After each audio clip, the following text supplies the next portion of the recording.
بسم اللہ الرحمن الرحیم الحمدللہ والصلاة والسلام علی رسول اللہ وبعد۔ ناظرین اعظام، السلام علیکم ورحمۃ اللہ وبرکاتہ۔ ہماری بات چل رہی تھی حضرت عائشہ رضی اللہ عنہا کے سلسلے میں جو الزام لگا تھا حدیث الافک۔ ہم لوگ بالکل آخر میں پہنچ چکے تھے۔ حضرت عائشہ رضی اللہ عنہا کہتی ہیں، میری والدہ نے کہا بیٹی جا رسول اللہ صلی اللہ علیہ وسلم کے سامنے جا کر کھڑی ہو جا۔ میں نے کہا نہیں، اللہ کی قسم میں آپ کے پاس جا کر کھڑی نہ ہوں گی، اور میں تو صرف اللہ کی حمد و ثنا کروں گی۔ اللہ تعالیٰ نے یہ آیت نازل فرمائی تھی، جن لوگوں نے تہمت تراشی ہے، الزام لگایا ہے، وہ تم ہی میں سے کچھ لوگ ہیں۔ جب اللہ نے میری براعت میں یہ آیت نازل فرمائی تو ابو بکر رضی اللہ عنہ نے، جو مصطح بن اثاثہ کے اخراجات قرابت کی وجہ سے خود ہی اٹھاتے تھے، کہا کہ اللہ کی قسم اب میں مصطح پر کبھی کوئی خرچ نہیں کروں گا، کہ وہ بھی عائشہ پر تہمت لگانے میں شریک تھا۔ اس پر اللہ تعالیٰ نے یہ آیت اتاری، تم میں سے صاحب فضل و صاحب مال لوگ قسم نہ کھائیں اللہ کے ارشاد غفور الرحیم تک۔ ابو بکر رضی اللہ عنہ نے کہا اللہ کی قسم بس میری یہی خواہش ہے کہ اللہ تعالیٰ میری مغفرت کر دے۔ چنانچہ مصطح کو جو آپ پہلے دیا کرتے تھے وہ پھر دینے لگے۔ رسول اللہ صلی اللہ علیہ وسلم نے زینب بنت جہش سے بھی میرے متعلق پوچھا تھا۔ آپ نے دریافت کیا کہ زینب تم عائشہ کے متعلق کیا جانتی ہو اور کیا دیکھا ہے؟ انہوں نے جواب دیا، میں اپنے کان اور اپنی آنکھ کی حفاظت کرتی ہوں کہ جو چیز میں نے دیکھی ہو یا سنی ہو وہ آپ سے بیان کرنے لگوں۔ اللہ گواہ ہے کہ میں نے ان میں خیر کے سوا اور کچھ نہیں دیکھا۔ عائشہ رضی اللہ عنہا نے بیان کیا کہ یہی میری برابر کی تھیں، لیکن اللہ تعالیٰ نے انہیں تقوی کی وجہ سے بچا لیا۔ امام بخاری رحمہ اللہ یہ حدیث طویل مذکور، یہ حدیث روایت کرنے کے بعد کہتے ہیں کہ اس میں بریرہ کی گواہی کا ذکر ہے کہ حضور اکرم نے ان سے حضرت عائشہ رضی اللہ عنہا کے متعلق پوچھا تھا، اور انہوں نے آپ کے خصائل اور اخلاق پر اطمینان کا اظہار کیا۔ اسی طرح حدیث میں حضرت زینب کی گواہی کا بھی ذکر ہے۔ واقعہ افک اسلامی تاریخ کا ایک اہم ترین واقعہ ہے۔ محدثین کرام نے اس سے بہت سے مسائل کا استخراج کیا ہے۔ خود امام بخاری رحمہ اللہ اس حدیث کو کئی جگہ لائے ہیں اور مختلف مسائل اس سے نکالے ہیں۔ واقعہ افک سے آپ کو سخت رنج پہنچا کہ آپ کی شان نبوت پر ایک دھبا لگ رہا تھا، مگر تحقیق حق کے بعد آپ نے عبداللہ بن ابی منافق کو اس الزام میں سنگین اور سخت سزا دینی چاہیے، کیونکہ اس الزام کا تراشنے والا اور اس کو ہوا دینے والا وہی بدبخت تھا۔ حضرت عائشہ نے جب اس الزام کا ذکر سنا تو روتے روتے ان کا برا حال ہو گیا، بلکہ بخار بھی چڑھایا۔ آپ کی والدہ ماجدہ حضرت ام رومان نے آپ کو بہت سمجھایا بجھایا، مگر آپ کے رنج میں اضافہ ہی ہو رہا تھا۔ آپ کا کھانا پینا سونا سب ختم ہو گیا تھا۔ آخر نبی کریم صلی اللہ علیہ وسلم نے اپنے ذاتی اطمینان کے لیے اسامہ بن زید سے مشورہ لیا۔ تو انہوں نے حضرت عائشہ کی براءت پر شہادت دی۔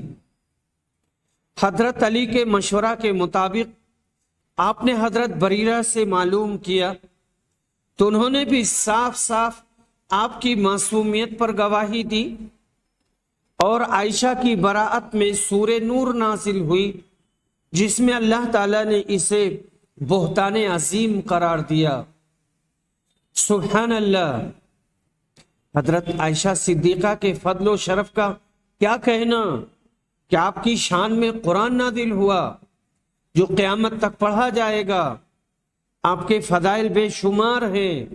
اللہ نے آپ کو اپنے محبوب رسول صلی اللہ علیہ وسلم کی ازواج مطہرات میں شرف خاص سے نوازا کہ رسول اکرم نے آپ کی گود میں آپ کے گھر میں انتقال فرمایا، پھر وہی گھر قیامت تک کے لیے آپ کی آرام گاہ میں تبدیل ہو گیا۔ حافظ ابن حجر فرماتے ہیں نبی اکرم کا حضرت عائشہ کے متعلق بریرہ سے پوچھنا اور ان کا حضرت عائشہ کی پاکیزگی کے متعلق بیان دینا اور ان کے بیان پر نبی صلی اللہ علیہ وسلم کا اعتماد کر لینا، یہی مقصود باب ہے۔ یہاں تک کہ نبی صلی اللہ علیہ وسلم نے عبداللہ بن ابی کے بارے میں خطبہ دیا اور اس کے متعلق مسلمانوں سے اپیل فرمائی۔ ایسا ہی حضرت زینب سے عائشہ کے متعلق پوچھنا اور ان کا عائشہ کی برات میں جواب دینا، جس کے متعلق حضرت عائشہ نے فرمایا کہ وہ بھی میری سوکن تھی مگر اللہ پاک نے اس کی پرہیزگاری کی وجہ سے ان کو غلط بیانی سے بچا لیا۔ اسی سے ترجمۃ الباب کا اس بات ہوا۔ حضرت سعد بن عبادہ کی خفگی محض اس غلط فہمی پر تھی کہ سعد بن معاذ قبیلے اوس سے پرانی عداوت کی بنا پر ایسا کہہ رہے ہیں۔ حضرت عائشہ کا مقصد یہی ہے کہ حضرت سعد بن عبادہ نہایت صالح آدمی تھے مگر غلط فہمی نے ان کی حمیت کو جگہ دیا تھا۔ باب اذا زکا رجل رجلا کفاہ، اس مسئلے کا بیان کہ جب ایک آدمی دوسرے کا تزکیہ کرے اور اسے اچھا کہے تو یہ کافی ہے، اس سے اس کی عدالت ثابت ہو جائے گی۔ ابو جمیلہ نے کہا کہ میں نے ایک لڑکا راستے میں پڑا ہوا پایا، جب مجھے حضرت عمر نے دیکھا تو فرمایا ایسا نہ ہو یہ غار آفت کا غار ہو۔ گویا انہوں نے مجھ پر برا گمان کیا، لیکن میرے قبیلہ کے سردار نے کہا کہ یہ صالح آدمی ہے۔ حضرت عمر نے کہا کہ ایسی بات ہے تو پھر اس بچے کو لے جا، اس کا نفقہ ہمارے بیت المال کے ذمہ ہوگا۔ یعنی ایک شخص کا تزکیہ کافی ہے، اور شافعیہ اور مالکیہ کے نزدیک کم سے کم 2 شخص تزکیہ کے لیے ضروری ہیں۔ غار کی مثال عرب میں اس موقع پر کہی جاتی ہے جہاں ظاہر میں سلامتی کی امید ہو اور در پردہ اس میں ہلاکت ہو۔ غار ہے، پہاڑ ہے، آدمی جائے گا بیٹھا رہے گا، طوفان ہٹ جائے گا، بارش چلی جائے گی، آدمی پھر نکل کے اپنے گھر چلا جائے گا۔ ظاہری طور پر یہی سمجھا جا رہا ہے۔ تو کہتے ہیں کہ یہ مثال اس وقت بولی جاتی تھی عرب میں جہاں ظاہر میں سلامتی ہو پر در پردہ اس میں تباہی اور ہلاکت ہو۔ ہوا یہ تھا کہ کچھ لوگ جان بچانے کو ایک غار میں جا کر چھپ گئے، دشمن ان کے پیچھے تھا، وہ غار ان پر گر پڑا تھا۔ ایک بات تو یہ ہوئی کہ غار ہی گر گیا یا دشمنوں نے پیچھا کیا اور اسی میں بند کر کے سب کو مار دیا۔ حضرت عمر رضی اللہ عنہ یہ سمجھ گئے کہ اس نے حرام کاری نہیں کی ہے اور یہ لڑکا اس کا نطفہ ہو، مگر ایک شخص کی گواہی پر آپ کا دل صاف ہو گیا اور آپ نے اس بچے کا بیت المال سے وظیفہ جاری کر دیا۔ تعدیل کا مطلب یہ ہے کہ کسی آدمی کی عمدہ عادات و خصائل اور اس کی صداقت و سنجیدگی پر گواہی دینا۔ اصطلاح محدثین میں تعدیل کا یہی مطلب ہے کہ کسی راوی کی ثقاہت ثابت کرنا۔ حدیث نمبر 2662 متفق علیہ۔ ابو بکرہ عبد الرحمن بن ابو بکرہ روایت کرتے ہیں، یہ اپنے والد یعنی ابو بکرہ سے، کہ ایک شخص نے رسول صلی اللہ علیہ وسلم کے سامنے دوسرے آدمی کی تعریف کی تو آپ نے کہا، افسوس تو نے اپنے ساتھی کی گردن کاٹ دی، تو نے اپنے ساتھی کی گردن کاٹ ڈالی۔ کئی مرتبہ آپ نے اسی طرح کہا۔ پھر فرمایا، اگر کسی کے لیے اپنے کسی بھائی کی تعریف کرنی ضروری ہو جائے تو یوں کہے کہ میں فلاں شخص کو ایسا سمجھتا ہوں، آگے اللہ خوب جانتا ہے، میں اللہ کے سامنے کسی کو بے عیب نہیں کہہ سکتا، میں سمجھتا ہوں وہ ایسا ایسا ہے، اگر اس کا حال جانتا ہو۔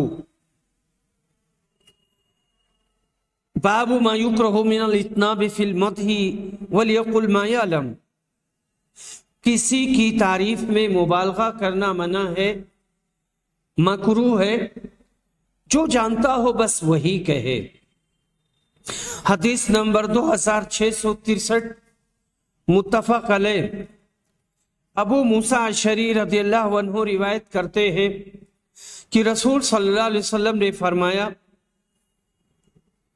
کہ ایک شخص رسول صلی اللہ علیہ وسلم نے سنا کہ ایک شخص دوسرے کی تعریف کر رہا ہے اور مبالغہ کر رہا ہے، تو آپ نے کہا، تم لوگوں نے اس شخص کو ہلاک کر دیا، اس کی پیٹھ توڑ دی۔ چونکہ گواہ کی تعدیل اور تزکیہ کا بیان ہو رہا ہے، لہذا یہ بتلا دیا گیا کہ کسی کی تعریف میں حد سے گزر جانا اور کسی کے سامنے اس کی تعریف کرنا شرعاً یہ بھی مذموم ہے کہ اس سے سننے والے کے دل میں عجب اور خود پسندی اور کبر پیدا ہونے کا خوف ہے اور احتمال ہے۔ لہذا تعریف میں مبالغہ ہرگز نہ ہو اور تعریف کسی کے منہ پر نہ کی جائے، اور اس کی بابت جس قدر معلومات ہو بس ان پر اضافہ نہ ہو کہ سلامتی اسی میں ہے۔ کسی کے منہ پر تعریف کرنا جائز بھی ہے اور ناجائز بھی ہے، اگر اس بات کا خوف اور اندیشہ نہیں ہے کہ سامنے والا اپنی تعریف سن کر پھول جائے گا، اس کے ہاں کبر اور نخوت پیدا ہو جائے گی، تو اس کی حوصلہ افزائی کے لیے تعریف کر سکتے ہیں۔ لیکن اگر اس بات کا خوف ہے کہ اس کے ہاں تکبر پیدا ہو جائے گا تو اسی صورت میں نہیں کرنا چاہیے۔ باب بلوغ الصبیان و شہادتہم، بچوں کا بالغ ہونا اور ان کی گواہی کا بیان۔ اللہ تعالیٰ نے فرمایا ہے، وَإِذَا بَلَغَ الْأَطْفَالُ مِنْكُمُ الْحُلُمَ فَلْيَسْتَأْذِنُوا، جب تمہارے بچے احتلام کی عمر کو پہنچ جائیں تو پھر انہیں گھروں میں داخل ہوتے وقت اجازت لینی چاہیے۔ مغیرہ نے کہا کہ میں احتلام کی عمر کو پہنچا تو میں 12 سال کا تھا، اور لڑکیوں کا بلوغ حیض سے معلوم ہوتا ہے۔ اللہ تعالیٰ کی اس ارشاد کی وجہ سے کہ عورتیں جو حیض سے مایوس ہو چکی ہیں، اللہ تعالیٰ کے اس ارشاد ان یضعن حملہن تک، حسن بن صالح نے کہا کہ میں نے اپنی ایک پڑوسن کو دیکھا کہ وہ 21 سال کی عمر میں دادی بن چکی تھی۔ امام بخاری رحمہ اللہ کا مقصد باب یہ معلوم ہوتا ہے کہ بچے کی عمر 15 سال کو ہو جائے، 15 سال کو پہنچ جائے تو وہ بالغ سمجھا جائے گا اور اس کی گواہی قبول ہوگی۔ یوں بچے 12 سال کی عمر میں بھی بالغ ہو سکتے ہیں، مگر یہ اتفاقی امر ہے۔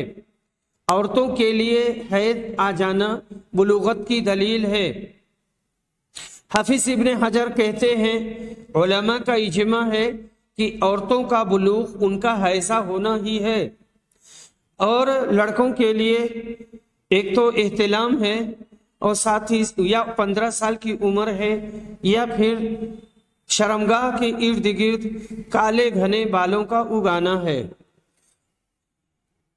حدیث نمبر 2664 متفق علیہ۔ عبداللہ بن عمر روایت کرتے ہیں کہ احد کی لڑائی کے موقع پر وہ رسول صلی اللہ علیہ وسلم کے سامنے جنگ پر جانے کے لیے پیش ہوئے تو انہیں اجازت نہیں ملی۔ اس وقت ان کی عمر صرف 14 سال کی تھی۔ پھر غزوہ خندق کے موقع پر پیش ہوئے تو اجازت مل گئی۔ اس وقت ان کی عمر 15 سال تھی۔ نافع نے بیان کیا کہ جب میں عمر بن عبدالعزیز کے یہاں ان کی خلافت کے زمانے میں گیا تو میں نے ان سے یہ حدیث بیان کی تو انہوں نے کہا کہ چھوٹے و بڑے کے درمیان 15 سال ہی کی حد ہے۔ پھر انہوں نے اپنے حاکموں کو لکھا کہ جس بچے کی عمر 15 سال کی ہو جائے اس کا فوجی وظیفہ بیت المال سے مقرر کر دیں۔ معلوم ہوا کہ 15 سال کی عمر ہونے پر بچے پر شرعی احکام جاری ہو جاتے ہیں اور اس عمر میں وہ گواہی کے قابل ہو سکتا ہے۔ حدیث نمبر 2665 ابو سعید خدری رضی اللہ عنہ روایت کرتے ہیں کہ نبی صلی اللہ علیہ وسلم نے فرمایا جمعہ کا غسل ہر بالغ پر واجب ہے۔ یہ اس امر کی طرف اشارہ ہے کہ شرعی واجبات انسان پر اس کے بالغ ہونے ہی پر نافذ ہوتے ہیں۔ شہادت بھی ایک شرعی امر اور ایک شرعی معاملہ ہے جس کے لیے بالغ ہونا ضروری ہے۔ بلوغت کی آخری حد 15 سال ہے جیسا کہ پچھلی روایت میں مذکور ہوا۔ اس سے امام بخاری نے یہ بھی نکالا کہ احتلام ہونے سے مرد جوان ہو جاتا ہے، گو اس کی عمر 15 سال ہی کیوں نہ ہو۔ باب سؤال الحاکم المدعی هل لک بینۃ قبل الیمین۔ مدعا علیہ کو قسم دلانے سے پہلے حاکم کا مدعی سے پوچھنا کیا تیرے پاس گواہ ہیں۔ حدیث نمبر 2666 2667 عبداللہ بن مسعود رضی اللہ عنہ روایت کرتے ہیں کہ رسول صلی اللہ علیہ وسلم نے فرمایا جس شخص نے کوئی ایسی قسم کھائی جس میں وہ جھوٹا تھا کسی مسلمان کا مال چھیننے کے لیے، تو اللہ تعالیٰ سے اس حالت میں ملے گا کہ اللہ اس پر غضبناک ہوگا۔ انہوں نے کہا کہ اس پر اشعث بن قیس نے کہا کہ اللہ گواہ ہے، یہ حدیث میرے ہی متعلق رسول اکرم نے بیان فرمائی تھی۔ میرا ایک یہودی سے زمین کا جھگڑا تھا، یہودی میرے حق کا انکار کر رہا تھا، اس لیے میں اسے نبی اکرم کی خدمت میں لایا۔ آپ نے مجھ سے فرمایا کیونکہ میں مدعی تھا کہ گواہی پیش کرنا تمہارے ہی ذمہ ہے۔ انہوں نے بیان کیا کہ میں نے عرض کیا گواہ تو میرے پاس کوئی بھی نہیں۔ اس لیے نبی صلی اللہ علیہ وسلم نے یہودی سے کہا پھر تم قسم کھاؤ۔ اشعث نے کہا کہ میں بول پڑا اے اللہ کے رسول، پھر تو یہ قسم کھا لے گا اور میرا مال ہضم کر جائے گا۔ انہوں نے بیان کیا کہ اسی واقعہ پر اللہ تعالیٰ نے یہ آیت نازل فرمائی، ان الذین یشترون بعہد اللہ وایمانہم ثمنا قلیلا، جو لوگ اللہ کے عہد اور قسموں سے معمولی پونجی خریدتے ہیں۔ عدالت کے لیے ضروری ہے کہ پہلے مدعی سے گواہ طلب کرے، اس کے پاس گواہ نہ ہو تو مدعا علیہ سے قسم لے۔ اگر مدعا علیہ جھوٹی قسم کھاتا ہے تو وہ سخت گنہگار ہوگا، مگر عدالت میں بہت لوگ جھوٹ سے بچنا ضروری نہیں جانتے، حالانکہ جھوٹی گواہی کبیرہ گناہوں میں سے ہے۔ ایسے ہی جھوٹی قسم کھا کر کسی کا مال ہڑپ کرنا اکبر الکبائر یعنی بہت ہی بڑا گناہ ہے۔ باب الیمین علی المدعی علیہ فی الاموال والحدود، دیوانی اور فوجداری دونوں مقدموں میں مدعی علیہ سے قسم لینا۔ اور نبی صلی اللہ علیہ وسلم نے کہا تھا کہ تم اپنے دو گواہ پیش کرو ورنہ مدعی علیہ کی قسم پر فیصلہ کیا جائے گا۔ قتیبہ نے بیان کیا، ان سے سفیان نے، ان سے کوفہ کے قاضی ابن شبرمہ نے کہا کہ مدینہ کے قاضی ابو زناد نے مجھ سے مدعی کی قسم کے ساتھ صرف ایک گواہی کی گواہی کے نافذ ہو جانے کے بارے میں کلام کیا اور گفتگو کی، تو میں نے کہا کہ اللہ تعالیٰ فرماتا ہے اور تم اپنے مردوں میں سے دو گواہ کر لیا کرو، پھر اگر دونوں مرد نہ ہو تو ایک مرد اور دو عورتیں ہوں، جن گواہوں سے کہ تم مطمئن ہو یعنی وہ قابل اعتماد ہوں، عادل ہوں، تاکہ اگر کوئی ایک دو میں سے بھول جائے تو دوسری اسے یاد دلا دے۔ اور جو عدالت مردوں میں مطلوب ہے وہی عورتوں میں بھی مطلوب ہے۔ میں نے کہا کہ اگر مدعی کی قسم کے ساتھ صرف ایک گواہی کافی ہوتی تو پھر یہ فرمانے کی کیا ضرورت تھی کہ اگر ایک بھول جائے تو دوسری اس کو یاد دلا دے؟ دوسری عورت کے یاد دلانے سے فائدہ ہی کیا ہے؟ ابو زناد جن کا اوپر ذکر ہوا مدینہ کے قاضی اور امام مالک رحمہ اللہ کے استاد ہیں۔ اہل مدینہ امام شافعی، امام احمد بن حنبل اور اہل حدیث سب اسی کے قائل ہیں کہ اگر مدعی کے پاس ایک ہی گواہ ہو تو مدعی سے قسم لے کر ایک گواہ اور ایک قسم پر فیصلہ کر دیں گے۔ مدعی کی قسم دوسرے گواہ کے قائم مقام ہوگی، اور یہ امر حدیث صحیح سے ثابت ہے جس کو امام مسلم نے ابن عباس سے روایت کیا ہے کہ نبی صلی اللہ علیہ وسلم نے ایک گواہ اور ایک قسم پر فیصلہ کیا، اور اصحاب سنن نے اس کو ابو ہریرہ اور حضرت جابر سے روایت کیا ہے۔ ابن خزیمہ نے کہا یہ حدیث صحیح ہے۔ ابن شبرمہ کوفہ کے قاضی تھے۔ اہل کوفہ جیسے امام ابو حنیفہ اسے جائز نہیں کہتے اور صحیح حدیث کے برخلاف آیت قرآن سے استدلال کرتے ہیں، حالانکہ آیت قرآن حدیث کے برخلاف نہیں ہو سکتی، اور قرآن کا جاننے والا اور سمجھنے والا نبی اکرم سے زیادہ کوئی نہ تھا۔ آیت سے ابن شبرمہ نے جو استدلال کیا ہے وہ صحیح نہیں ہے، کیونکہ قرآن مجید میں معاملہ کرنے والوں کو یہ حکم کر دیا ہے کہ وہ معاملہ کرتے وقت دو مردوں یا ایک مرد دو عورتوں کو گواہ بنا لے۔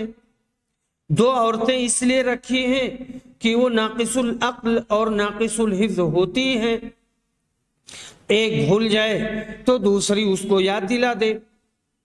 اور یہ ظاہر ہے کہ مدعی سے جو قسم لی جاتی ہے وہ اسی وقت جب شہادت کا نصاب پورا نہ ہو۔ اگر ایک مرد اور دو عورتیں یا دو مرد موجود ہوں تب مدعی سے قسم لینے کی ضرورت نہیں۔ امام شافعی رحم اللہ نے فرمایا یمین مع شاہد کی حدیث قرآن کے خلاف نہیں ہے، بلکہ حدیث میں بیان ہے اس امر کا جس کا ذکر قرآن میں نہیں ہے، اور اللہ تعالیٰ نے خود ہم کو یہ حکم دیا ہے کہ ہم اس کے پیغمبر کے حکم پر چلیں، اور جس چیز سے آپ نے منع فرمایا ہے اس سے باز رہیں۔ میں یعنی مولانا وحید الزماں صاحب کہتا ہوں قرآن میں توبہ تو یہ ذکر ہے، قرآن میں تو یہ ذکر ہے کہ اپنے پاؤں وضو میں دھو، پھر حنفیہ موضوع پر مسح کیوں کرتے ہیں؟ ایک الزامی جواب ہے ان کی طرف سے۔ اسی طرح قرآن میں یہ ذکر ہے کہ اگر پانی نہ پاؤ تو تیمم کرو، اور حنفیہ اس کے برخلاف ایک ضعیف حدیث کی روح سے نبیذ تمر سے وضو کیوں جائز سمجھتے ہیں؟ اور لطف یہ ہے کہ نبیذ تمر کی ضعیف اور مجہول حدیث ضعیف قرار دے کر اس سے کتاب اللہ پر زیادت جائز سمجھتے ہیں، اور یمین مان شاہد کی صحیح اور مشہور حدیث کو رد کر دیتے ہیں۔ وَهَلْ هَذَا إِلَّا ظُلْمٌ عَظِيمٌ مِّنْهُ۔ کہتے ہیں حدیث ھذا کے ذیل مرحوم لکھتے ہیں یعنی جب مدعی کے پاس گواہ نہ ہو۔ بیہقی نے عمرو بن شعیب عن ابیہ عن جدہ سے مرفوعا نیو نکالا، یعنی روایت کیا، البینہ علی من ادعا والیمین علی من انکر۔ معلوم ہوا کہ مدعا علیہ پر ہر حال میں قسم کھانا لازم ہوگا۔ جب مدعی کے پاس شہادت نہ ہو، خواہ مدعی اور مدعا علیہ میں اختلاط اور ربط ہو یا نہ ہو۔ امام شافعی اور اہل حدیث اور جمہور علماء کا یہی قول ہے، لیکن امام مالک رحمۃ اللہ علیہ کہتے ہیں کہ مدعا علیہ سے اسی وقت قسم لی جائے گی جب اس میں اور مدعی میں ارتباط اور معاملات ہوں، ورنہ ہر شخص شریف آدمیوں کو قسم دلانے کے لیے جھوٹے دعوے ان پر کرے گا۔ حدیث نمبر 2668 ابن ابی ملیکہ روایت کرتے ہیں، کہتے ہیں کہ ابن عباس نے لکھا تھا نبی صلی اللہ علیہ وسلم نے مدعا علیہ کے لیے قسم کھانے کا فیصلہ کیا تھا۔ باب حدیث نمبر 2669 2670 عبداللہ بن مسعود رضی اللہ عنہ روایت کرتے ہیں کہ جو شخص جھوٹی قسم کسی کا مال حاصل کرنے کے لیے کھائے گا تو اللہ تعالیٰ سے وہ اس حال میں ملے گا کہ اللہ اس پر غضبناک ہوگا۔ اس کے بعد اللہ تعالیٰ اس حدیث کی تصدیق کے لیے یہ آیت نازل فرمائی۔ اس کے بعد اللہ تعالیٰ نے یہ آیت اتاری، جو لوگ اللہ کے عہد اور اپنی قسموں سے تھوڑی پونجی خریدتے ہیں۔ پھر اشعث بن قیس ہماری طرف تشریف لائے اور پوچھنے لگے کہ ابو عبد الرحمن عبداللہ بن مسعود ہیں، تم سے کون سی حدیث بیان کر رہے تھے؟ ہم نے ان کی یہی حدیث بیان کی تو انہوں نے کہا کہ انہوں نے صحیح بیان کی، یہ آیت میرے ہی بارے میں نازل ہوئی تھی، میرا ایک شخص سے جھگڑا تھا، ہم اپنا مقدمہ رسول اعظم کے پاس لے گئے تو آپ نے فرمایا یا تم دو گواہ لاؤ ورنہ اسی قسم پر فیصلہ ہوگا۔ میں نے کہا کہ گواہ میرے پاس نہیں ہے، لیکن اگر فیصلہ اس کی قسم پر ہوا پھر تو یہ ضرور ہی قسم کھا لے گا اور کوئی پرواہ نہیں کرے گا۔ نبی اکرم صلی اللہ علیہ وسلم نے یہ سن کر فرمایا، جو شخص بھی کسی کا مال لینے کے لیے جھوٹی قسم کھائے تو اللہ تعالیٰ سے وہ اس حال میں ملے گا کہ وہ اس پر غضبناک ہوگا۔ اس کی تصدیق میں اللہ تعالیٰ نے مذکورہ آیت نازل فرمائی تھی، پھر انہوں نے یہی آیت پڑھی۔ باب اذا ادعى او قذف فله ان يلتمس البينة وينطلق لطلب البينة۔ اگر کسی نے کوئی دعویٰ کیا یا اپنی عورت پر زنا کی تہمت لگائی تو وہ باہر جائے اور اس کے لیے گواہ تلاش کر کے لائے۔ حدیث نمبر 2671۔ ابن عباس رضی اللہ عنہما روایت کرتے ہیں کہ ہلال بن امیہ نے نبی اکرم صلی اللہ علیہ وسلم کے سامنے اپنی بیوی پر شریک بن سہمہ کے ساتھ تہمت لگائی تو آپ نے کہا، اس پر گواہ لاؤ ورنہ تمہاری پیٹھ پر حد جاری کی جائے گی اور حد لگائیں گے۔ انہوں نے کہا، اللہ کے رسول، کیا ہم میں سے کوئی شخص اگر اپنی عورت پر کسی دوسرے مرد کو دیکھے گا تو گواہ ڈھونڈنے دوڑے گا، جائے گا گواہ تلاشنے کے لیے؟ نبی صلی اللہ علیہ وسلم برابر یہی فرماتے رہے کہ گواہ لا ورنہ تمہاری پیٹھ پر حد لگے گی۔ پھر لیان کی حدیث کا ذکر کیا اور لیان کا حکم نازل ہوا۔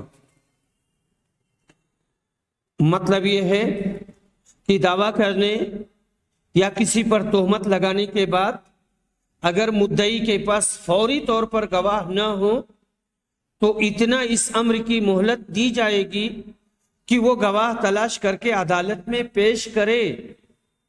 ہلال بن امیہ کے سامنے اس کا اپنا چشمدید واقعہ تھا اور خود اپنی بیوی کا معاملہ تھا۔ دوسری طرف ارشاد رسول کہ شرعی قانون کے تحت 4 گواہ پیش کرو۔ اس نے حیران و پریشان ہو کر یہ بات کہی جو حدیث میں مذکور ہے۔ آخر اللہ پاک نے اس مشکل کا حل لعان کی صورت میں خود ہی پیش کر دیا اور رسول اکرم نے لعان کے متعلق مفصل حدیث ارشاد فرمائی۔ اس سے بھی ثابت ہوا کہ جملہ احادیث نبویہ کا اصل ماخذ قرآن کریم ہی ہے۔ اس حقیقت کے پیش نظر قرآن مجید متن ہے اور حدیث نبوی اس کی تفسیر و تبیین ہے۔ جو لوگ محض قرآن پر عمل کرنے کا نعرہ بلند کرتے اور احادیث نبویہ کی تکذیب کرتے ہیں، یہ شیطانی فریب میں گرفتار اور گمراہی کے عمیق غار میں گر چکے ہیں، جس کا نتیجہ ہلاکت، تباہی، گمراہی اور دوزخ ہے۔ اللہ کی مار ان لوگوں پر جو قرآن مجید اور حدیث نبوی میں تضاد ثابت کریں، قرآن پر ایمان کا دعویٰ کریں اور حدیث کا انکار کریں۔ قاتلہم اللہ انا یؤفکون، یہ کہاں پھرے جا رہے ہیں؟ انصاف کی نظر سے دیکھا جائے تو فتنہ انکار حدیث کے بانی وہ لوگ ہیں جنہوں نے حدیث نبویہ کو ظنیات کے درجے میں رکھ کر ان کی اہمیت کو گرا دیا۔ حدیث نبوی جو بسند صحیح ثابت ہو اس کو محض ظن کہہ دینا بہت بڑی جرات ہے۔ اللہ ان فقہا پر رحم کرے، اللہ ان فقہا پر رحم کرے جو اس تخفیف حدیث کے مرتکب ہوئے، جنہوں نے فتنہ انکار حدیث کا دروازہ کھول دیا۔ بلکہ یہاں دروازہ لکھا ہوا ہے اور ہمارے علماء اہل حدیث، اس علماء محتاط، وہ کہتے ہیں کہ چور دروازہ کھول دیا اللہ پاک ہر مسلمان کو صراط مستقیم نصیب کرے۔ وآخر دعوانا الحمدللہ رب العالمین۔